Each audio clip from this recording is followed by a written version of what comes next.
Let's turn our attention to rugby. Alan Quinlan is with us. Alan, good morning to you. Morning, Ger. How are you? Well, look, we're all a little bit concerned that it might be a while before we see some top quality rugby between teams in different countries. It looks like we'll be okay to go ahead with rugby in Ireland, and rugby in England will continue and rugby in France will continue, but we're just not sure if we're going to have a Six Nations the way things stand at the moment. What are you hearing, and what's your instinct about where this is going to end up? Yeah, I think they're obviously it's very concerning. The financial implications as well on all the unions that'll be a big concern, given the RFU had a 35 million deficit that was announced in October for the previous 15 months, down to no crowds and games being cancelled, all that kind of stuff. So it's very concerning. There's also players' contracts we're hoping to get them sorted in January, and there was hope that there'd be a bit of light at the end of the tunnel. This kind of closes that door a little bit. I think there's talks of it looks like Europe will go next weekend and the weekend after, which will be disappointing. Who knows, with the French, they may change their mind again. It'll probably be confirmed this morning. I think this is obviously down to the new variant, the UK variant, and concerns in France, but the Bayonne, Leicester played Bayonne the Challenge Cup on the 19th of December, and Bayonne have had to cancel 3 fixtures since. The COVID was. They say COVID was brought from the UK to Bayonne, to the club, and infected all their players. And so I suppose there's a lot of concern in France. And when the French government obviously get involved, it's and their recommendations, it's like NEFIT here. I think obviously they make recommendations, but I don't think they're going to go against them. I'm sure the LNR and European Rugby are trying to plead their case, and there's talk of more stringent testing and testing players twice a week now, and that they're hopeful that can happen. But it's looking like Europe may not happen in round 3 or 4 in the next 2 weekends, and I'd be more hopeful for the Six Nations. There's talks of possibly having it in one country and getting the teams to come in and stay in a bubble for a number of weeks, which again would be difficult and strange. I think the calendar, moving the Six Nations back a little bit, depends. That a lot of that depends on whether the Lions will go ahead. So it's all up in the air, Ger. It's hard to put your finger or understand what's going to happen. Europe, if it's moved, will probably be pushed back to April. Again, that's disappointing. But look, it's more important to try and do what's right for the health and well-being of people, but it'd certainly be a big blow financially again, because I suppose the TV money, I'm not sure how it's all going to work with TV money for Champions Cup. I think the bigger concern would be the Six Nations, I think, if that was pushed back. It looks like there's a couple of different ways to run the Six Nations. To deal with the European, if you lose those 2 weeks of European rugby, you can pull forward 2 weeks of your domestic competition, which would then on the back end create 2 weeks for those European games to go ahead later on in the year. A little bit of negotiating and finessing to be done with the 3 leagues, but that's possible. When it comes to the international side, perhaps having a derogation in France to travel in a way that the club teams wouldn't have, the case is being made, and Bernard Laporte has come out and said he thinks the Six Nations is going to be okay. He'd have significant political clout with the French authorities as well, given his track record, and also the involvement with the bid to bring the World Cup to France. The case is being made that it's much easier to control one international team who's travelling versus the 10 or 11 sides that would have to travel for European competition. So a short-term pain to guarantee, or as best you can, to give yourself the best chance of success that the Six Nations happens, feels like that might be what they aim for anyway, at least in the next 24 hours. Yeah, I think you go back 3 or 4 months ago and we all thought that maybe by February or March that there would be crowds back at sport, and that's definitely not going to happen now. So the financial hit is going to continue for the unions. The government money they got in November, December, 18 million from the government certainly kind of covers over a few holes and keeps the show on the road, if you like. But I think the Six Nations and listening to Laporte, and as you say, given the clout he has and his involvement in government and his connections in government there, I would be more confident that they'll try their best to keep the Six Nations. The risk of moving it for crowds back to April, May, who knows what's going to happen then? It may not even happen. So I think there'll be certainly more hopeful, and I would be more hopeful that the Six Nations can stay in place, and that with 2 rounds of testing, you're still going to you may get a case or 2 here in some of the international teams, but there's a lot of pressure on the players. I think, Jerry, myself, if I was a player and going through all this, there's a fair bit of anxiety, and you've got to watch yourself so well. We see in the UK, in the Premier League, players going having parties and mixing with each other. I think by and large, there was some COVID in the Leinster camp, but by and large, everybody has been doing the right thing, and there's a fair bit of pressure with that. And it's probably easier to manage with international teams than, as you say, with multiple European teams going here, there, and everywhere across France and the UK. And so hopefully that will go ahead. I think if it does, and in the next couple of weeks, definitely they should get Munster, Leinster to play that postponed game, and move another fixture too if they can, and fill those 2 weekends, because I'm sure Andy Farrell would be very, very keen to have meaningful matches in the next couple of weeks to try and prepare for that Six Nations, given we think that may go ahead. Yeah, the financial implications that you mentioned there, Alan, are very interesting in the idea of contracts, how players are going to negotiate, and how the RFU is going to negotiate with the players. One of the other things, though, on top of the players is the coaches that are involved in the RFU, and Stuart Lancaster involved with Leinster at the moment. It's something that's been written about over the last couple of days, the fact that his contract is up essentially at the end of this season. There may or may not be a vacant job coming up at Sale, which would be convenient for him in terms of where he's based in England. It's not anything concrete in terms of the links, but there is a little bit of pressure now, it seems, for Irish Rugby to get this deal done.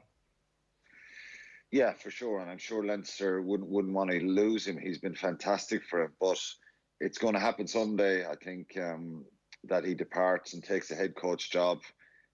There's always a temptation. He commutes over. His family's in the UK. And, if you're trying to run a business on, you can't overly commit. Given all the players' contracts, Johnny Sexton, CJ Stander, Ian Henderson, Tyke Furlong, Keith Earls, there's a load of players. Peter O'Mahony are out of contract, and their agents will be kind of banging at the door and David Nusafura's door trying to get these contracts sorted. Is he going to be given the power or the go ahead, I should say, to put this money on the table, given the uncertainty that's there in the future? Because no crowds again is going to cost the RFU a lot of money, and coaches' contracts are the same as player contracts. You've got to find the money, and that's why these contracts are put back till January. I've been in the position many times where, particularly if you're in the Irish squad, you want to get the contract, and the RFU want to get all these contracts done before December, because to stop that uncertainty going into the last couple of months. And they're now in that position where we may lose some of our high-profile players, and if they get contract offers in France or the UK.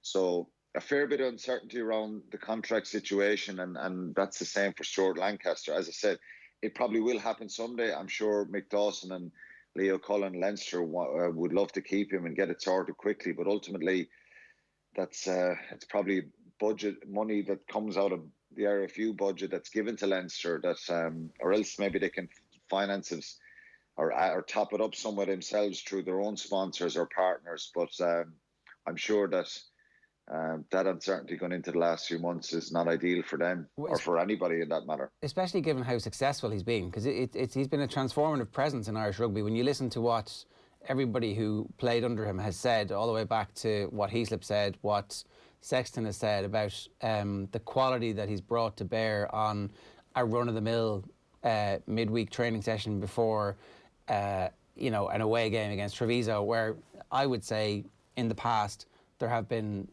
plenty of occasions where we was like, we're going to phone it in today because, like, who cares? We're probably not even playing this weekend. That doesn't really happen under Lancaster, and he's managed somehow to keep about 40 top quality players relatively happy and consistently challenging each other. Yeah, he's done a brilliant job, and I think, look, he's a head coach essentially in an assistant coach's job, which is always, you know, to have that kind of experience and that organisation around as an assistant. If you're a head coach and you have that kind of experience, it's brilliant, because essentially they help the whole planning and the whole structure as well, and can deal with players and egos and keep everybody motivated, as you said. So he's done a fantastic job, and he's always going to attract attention from when other jobs come up around the world. And one of the days he may take it.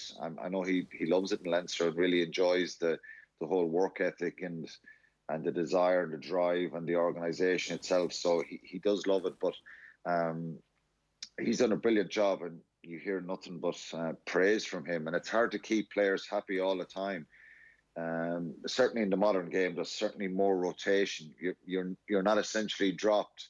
You're rotated a bit, but I know you come down to big European games, they're the ones you want to get picked in. But he's done a good job, and obviously Leo Cullen has done a good job to bring him in the first place, and he's been a massive success for Leinster. What about Munster against Connacht at the weekend? How I see Peter Manny saying they were lucky to get away with the win. What does this suggest about where the two teams are at the moment?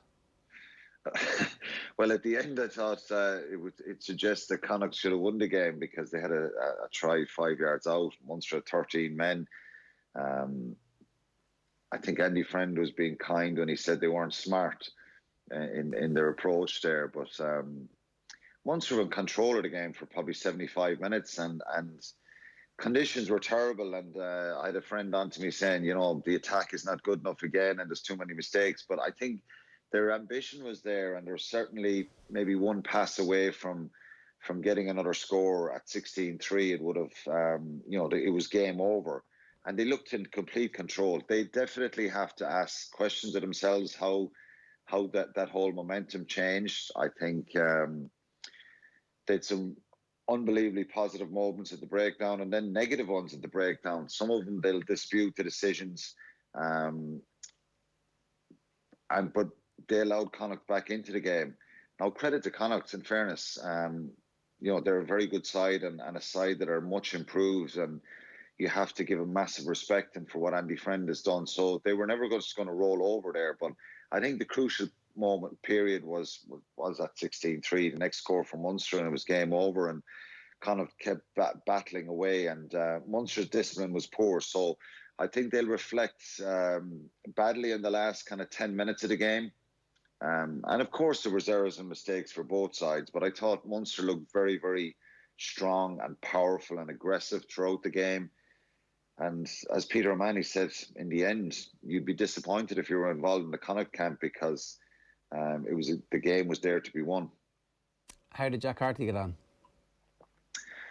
Indifferent, I think. He did some very good things. And, you know, I think he missed a penalty right at the start of the game to put Connacht 3-0 up, and it had an effect on him. But he was under massive pressure. You know, it was a very, very strong Munster side who were very physical. Both sides were very physical against each other, and but we didn't see any kind of champagne rugby. Space wasn't available very much to him. So yeah, I think he did well, but didn't get any time and space in the ball.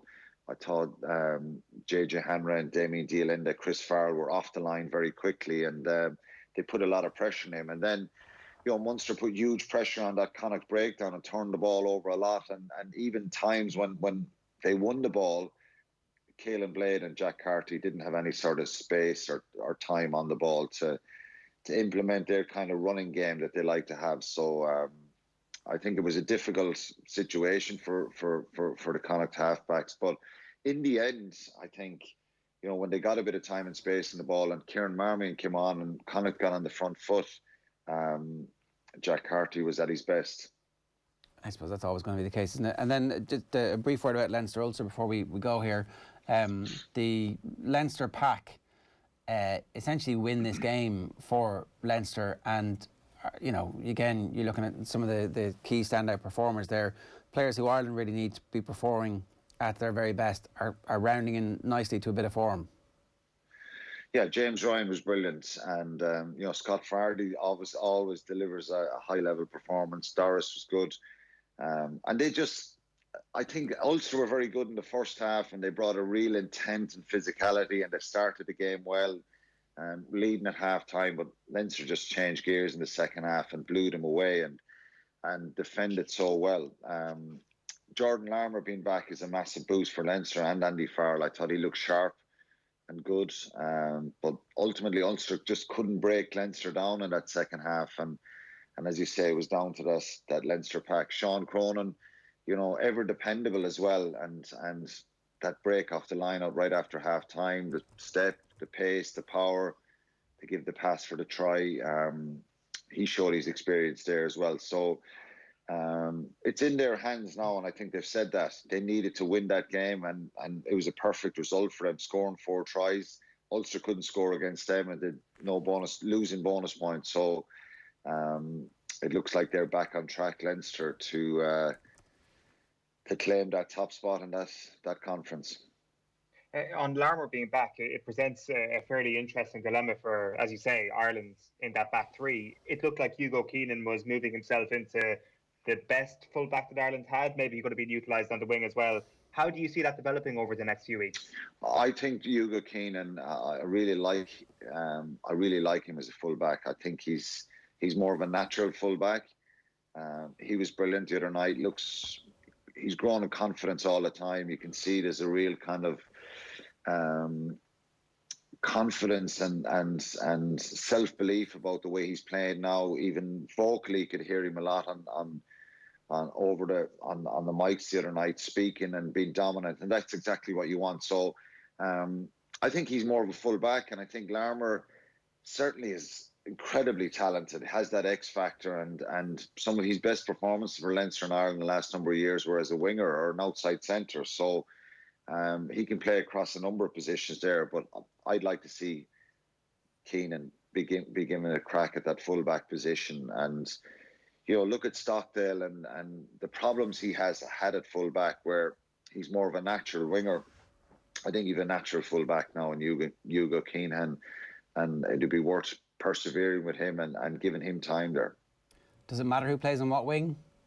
Or it doesn't matter, no, not really. No, I think more if Stockdale plays, he's more suited to the left with the left boot and stuff like that.